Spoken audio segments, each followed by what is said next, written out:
Welcome back to the Metro on 1019 WDET-FM. I'm Tia Graham. And I'm Robin Vincent. The Detroit Tigers opening day at Comerica Park is Friday, April 4th.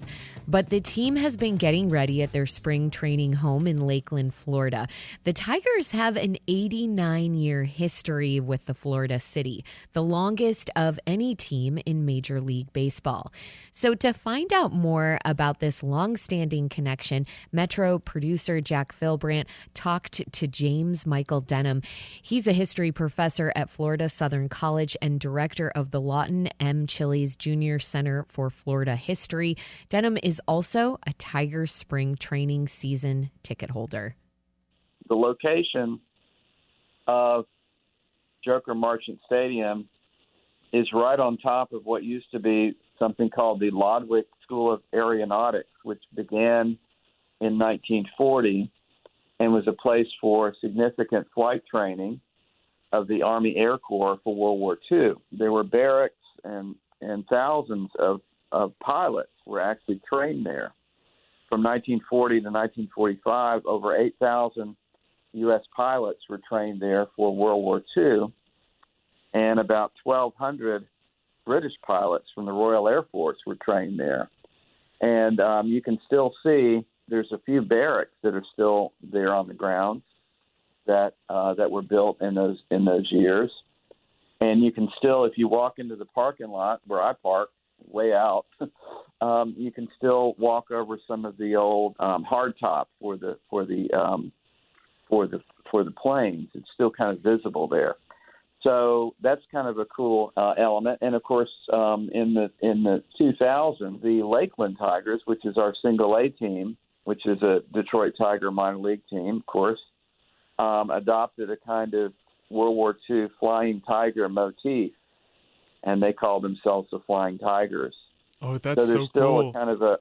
There's still a kind of a lot of symbols or a lot of evidence, of course, of that aspect. And so the transition of that location to the new stadium in the 1960s, the city of Lakeland actually leased that property to Lodwick, and then when the Lodwick company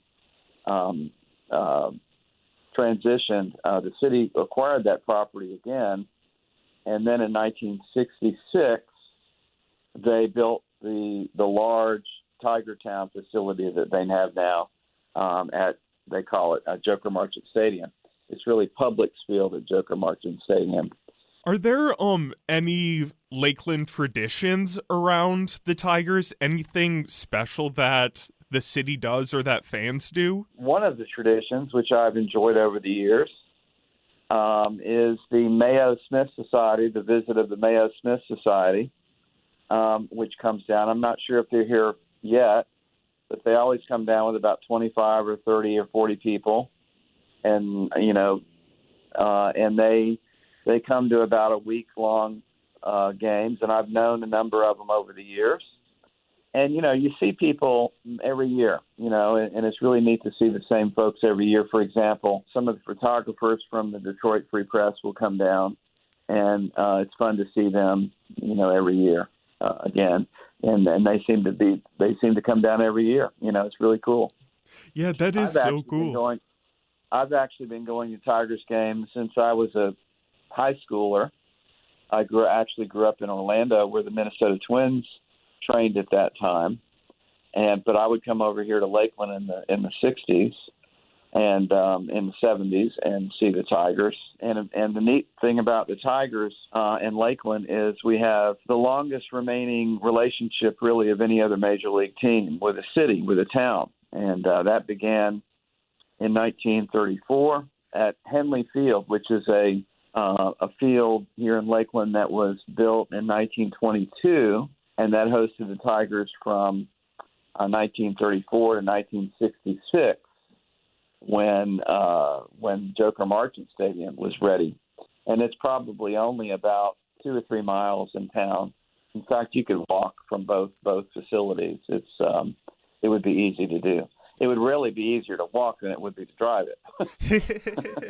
And a lot of people who visit Lakeland for spring training. I like to go over to Henley Field, and particularly if they love to see baseball. My school, Florida Southern College, plays their baseball games there in that stadium, which has been refurbished.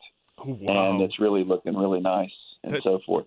And it's one of those old clapboard grandstand fields that are all over the South. Spring training's a lot more relaxed. It's very loose. It's very it's not as loose as it used to be, boy. I'll tell you that. America has discovered the fun of spring training, and as a native Floridian who experienced spring training as a kid in the 1960s, it's really changed. Yeah, how have you seen it change? When I was a kid, growing up in Orlando, Minnesota Twins trained downtown at Tinker Field, of course, named for Tinker and Chance and Evers, right? The old Tinker Chance Evers combination. We used to go up, that afternoon or that morning, you go up to the ticket window and get, 3 or 4 tickets for about $6 or $7 each, or maybe $3 or $4 each. And then just stroll into the game. Not many people there, really low key. And we would see players like Brooks Robinson, Harmon Killebrew, Al Kaline, Carl Yastrzemski, Orlando Cepeda, real ball players, I should say. Probably ball players before you were born, right? Yeah. Anyway, no, but seriously, it's like everything else in the United States now. It's big time. It's kind of like a miniature version of the major leagues, of the major league season to a certain extent. But you still can't really destroy that small and limited crowd kind of experience. It's really, and of course, to see a lot of the young players, particularly people that are really, really hardcore Detroit fans or whatever fans they are, they have a chance to see all of the young prospects, a lot of the young prospects.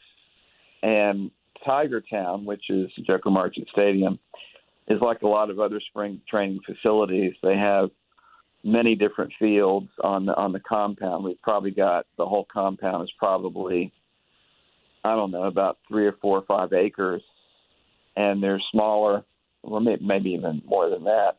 And there are 4 or 5 other fields. There's a lot of stuff going on. It's just to walk around and watch. Sometimes it's as much fun to watch those games as it is, the main attraction. With the Tigers having such a long history in Lakeland, Florida, are most of the baseball fans in Lakeland Tigers fans? That's a good question. There are, but I wouldn't say necessarily that's so. But I know now that Florida has major league teams, of course we have the Tampa Bay Rays right next door, and for many years, really until the Miami Marlins came along back in the 90s, Floridians really didn't have any major league teams, and we only had back then we probably only had about 10 million people in the state. Now we're up to like 22 million people. So it's just an amazing difference between now and even the 90s. But I would say the Rays, and previously when I was a kid, for example, all the Southern kids loved the Atlanta Braves. The Atlanta Braves were their team, But now with immigration and a lot of people moving in with various loyalties and so forth, and also the Tampa Bay Rays, you have a lot of different loyalties. But I've always been a Tigers fan, even if going all the way back to Al Kaline and Mickey Lolich and Denny McLain and Willie Horton, all those guys. What does spring training mean to cities like Lakeland, Florida? Well, it's obviously a revenue enhancer, and of course our city leaders have obviously understood how important it is, and they have invested heavily. Our Parks and Recreation Department in the city has invested extensively in reworking and refurbishing and almost building over the Lakeland Joker Marchant Stadium. It's clear that it's really a big enhancement for our economy. In March, everybody knows that hotels are hard to get in March in Lakeland, Florida. And it's just really kind of a neat aspect of our town that we are real proud of having. That was Metro producer Jack Philbrandt talking to James Michael Denham. He's a professor at Florida Southern College and director of the Lawton M. Childs Jr. Center for Florida History. MLB Spring Training ends on Saturday. The Tigers start the season March 27th on the West Coast. They'll be back in Detroit for opening day at Comerica Park on April 4th, facing off against the Chicago White Sox.